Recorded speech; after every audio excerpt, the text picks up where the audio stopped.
दहेज का एक सामाजिक बुराई के रूप में उभरना एक लंबा और जटिल इतिहास रखता है। इसकी शुरुआत कुछ हद तक राजाओं और राजवंशों के समय से जुड़ी हुई है, जहां इसने धीरे धीरे एक स्टेटस सिंबल का रूप ले लिया। दहेज प्राचीन काल में स्त्रीधन। प्राचीन भारत में दहेज का स्वरूप आज के जैसा बिल्कुल नहीं था। वैदिक काल में इसे स्त्रीधन कहा जाता था। ये वो संपत्ति होती थी, जैसे कि गहने, वस्त्र और बर्तन, जो एक पिता अपनी बेटी को उसकी शादी के समय देता था।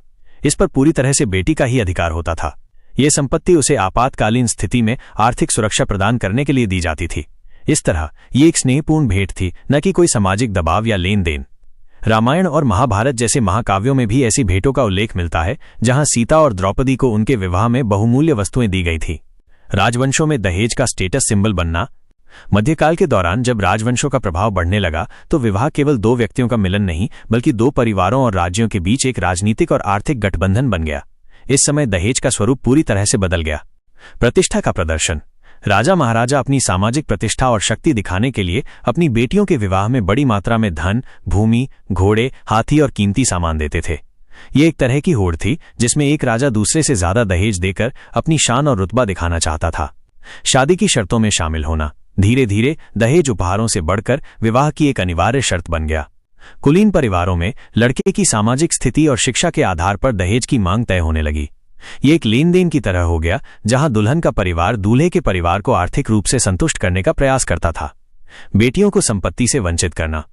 प्राचीन काल में बेटियों को संपत्ति का अधिकार होता था, लेकिन पितृसत्तात्मक समाज के प्रभाव में यह अधिकार धीरे धीरे कमजोर होता गया। दहेज को बेटियों के पैतृक संपत्ति के हिस्से के रूप में देखा जाने लगा। इस तरह जो संपत्ति पहले बेटी की निजी थी, वो अब वर पक्ष की संपत्ति बन गई। दहेज का सामाजिक बुराई में बदलना। जैसे जैसे ये प्रथा राजवंशों और उच्च जातियों से आम लोगों में फैली, इसका स्वरूप और भी विकृत हो गया। गरीब और मध्यम वर्ग के परिवार भी अपनी बेटियों की शादी में अपनी हैसियत से बढ़कर दहेज देने के लिए मजबूर होने लगे, ताकि वे अपनी सामाजिक प्रतिष्ठा बनाए रख सकें। आज दहेज एक सामाजिक बुराई है, जो कई परिवारों के लिए एक बड़ा आर्थिक बोझ बन गई है। इसने महिलाओं की गरिमा को कम कर दिया है और उन्हें एक वस्तु के रूप में देखा जाने लगा है। इस कुप्रथा को रोकने के लिए कई कानून बनाए गए हैं, लेकिन ये अभी भी समाज में गहरी जड़ें जमाए हुए हैं। आधुनिक भारत में दहेज का विकृत रूप एक सामाजिक अभिशाप। पिछली चर्चा में हमने देखा कि कैसे दहेज प्राचीन स्त्रीधन से राजवंशों के समय में एक स्टेटस सिंबल में बदल गया, लेकिन आज दहेज का स्वरूप और भी विकृत हो चुका है। अब ये केवल प्रतिष्ठा का प्रतीक नहीं, बल्कि एक सामाजिक अभिशाप है, जो कई परिवारों को बर्बाद कर रहा है। दहेज एक क्रूर आर्थिक दबाव। आधुनिक समाज में दहेज एक अनकहा नियम बन गया है। शादी तय होने से पहले ही वर पक्ष द्वारा अप्रत्यक्ष या प्रत्यक्ष रूप से दहेज की मांग की जाती है। ये मांग केवल पैसे या गहनों तक सीमित नहीं रहती, बल्कि इसमें कार, फर्नीचर, इलेक्ट्रॉनिक उपकरण और यहां तक कि घर तक शामिल होते हैं। आर्थिक बोझ। गरीब और मध्यम वर्ग के परिवारों के लिए दहेज एक पहाड़ जैसा बोझ है। बेटी की शादी के लिए कर्ज लेना, जमीन बेचना या जीवन भर की बचत लगा देना आम बात है। इससे परिवार आर्थिक संकट में फंस जाते हैं।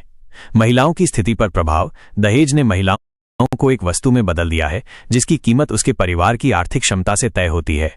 लड़की की योग्यता, शिक्षा या व्यक्तित्व का मूल्य गौण हो जाता है और उसका बाजार मूल्य उसके परिवार द्वारा दिए जाने वाले दहेज से आंका जाता है। दहेज के कारण होने वाली क्रूरता और अपराध। दहेज की मांग पूरी न होने पर कई बार बहू को शारीरिक और मानसिक उत्पीड़न का शिकार होना पड़ता है। दहेज उत्पीड़न। शादी के बाद भी अगर वर पक्ष को लगता है कि दहेज कम मिला है या उनकी और मांगों को पूरा नहीं किया गया है, तो वे बहू को ताने मारते हैं, उसे भूखा रखते हैं या उसे मारपीट करते हैं। दहेज हत्या। कुछ मामलों में ये क्रूरता इतनी बढ़ जाती है कि बहू को मार दिया जाता है। दहेज हत्याएं, जिसमें बहू को जलाकर मार देना या आत्महत्या के लिए मजबूर करना शामिल है, आज भी एक कड़वी सच्चाई है। कानूनी प्रयास और सामाजिक चुनौती। दहेज को रोकने के लिए भारत सरकार ने दहेज प्रतिषेध अधिनियम 1961 जैसा सख्त कानून बनाया है, जिसके तहत दहेज लेना और देना दोनों ही अपराध हैं। लेकिन इस कानून के बावजूद दहेज प्रथा समाज में जारी है। कानून का कमजोर क्रियान्वयन। कई बार सबूत की कमी, सामाजिक दबाव और पुलिस की उदासीनता के कारण अपराधियों को सजा नहीं मिल पाती। सामाजिक मानसिकता। सबसे बड़ी चुनौती समाज की सोच है। जब तक लोग दहेज को गलत नहीं मानेंगे और इसे सामाजिक प्रतिष्ठा से नहीं जोड़ेंगे, तब तक इस प्रथा को पूरी तरह से खत्म करना मुश्किल है। क्या आप दहेज को खत्म करने के लिए उठाए गए कदमों या सफल पहलों के बारे में जानना चाहेंगे? दहेज के खिलाफ लड़ाई, कानूनी पहल और सामाजिक चेतना। पिछली चर्चा में हमने देखा कि कैसे दहेज एक सामाजिक बुराई और अपराध बन चुका है। हालांकि इस कुप्रथा को खत्म करने के लिए भारत में कई महत्वपूर्ण कदम उठाए गए हैं। कानूनी प्रावधान। दहेज प्रतिषेध अधिनियम 1961। दहेज को रोकने का सबसे महत्वपूर्ण कानूनी हथियार दहेज प्रतिषेध अधिनियम 1961 है। इस कानून के मुख्य प्रावधान इस प्रकार हैं। दहेज लेना और देना अपराध है। अधिनियम के तहत दहेज लेना या देना दोनों ही एक दंडनीय अपराध है। जो व्यक्ति इस कानून का उल्लंघन करता है उसे 5 साल तक की कैद और 15,000 रुपये तक का जुर्माना हो सकता है। विज्ञापन पर रोक। कोई भी व्यक्ति जो दहेज के लिए किसी संपत्ति या हिस्से का विज्ञापन करता है उसे 6 महीने से 5 साल तक की कैद या 15,000 रुपये का जुर्माना हो सकता है। वधू को दिए गए उपहार।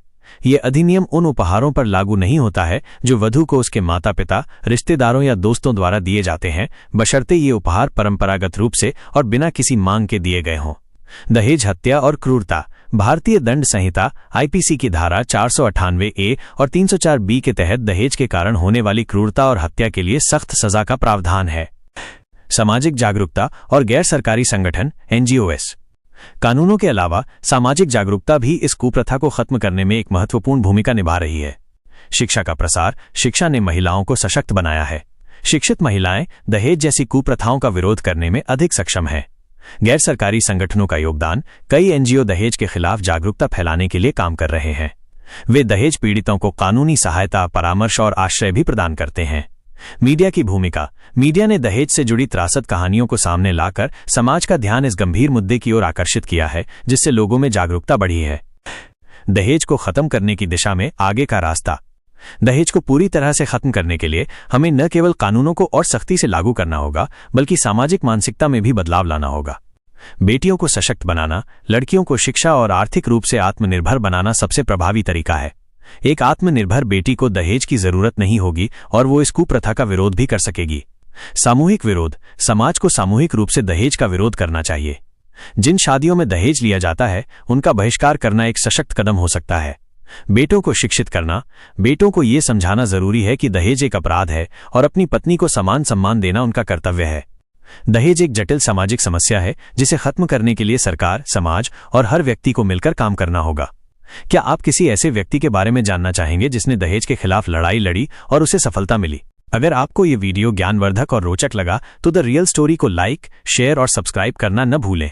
हम आपके लिए ऐसे ही अनसुने और ज्ञानवर्धक कहानियां लाते रहेंगे। देखते रहिए द रियल स्टोरी। और हाँ, इस वीडियो को अपने दोस्तों के साथ शेयर करना बिल्कुल न भूलें ताकि उन्हें भी पता चले कि आप कितने ज्ञानवर्धक वीडियो देखते हैं।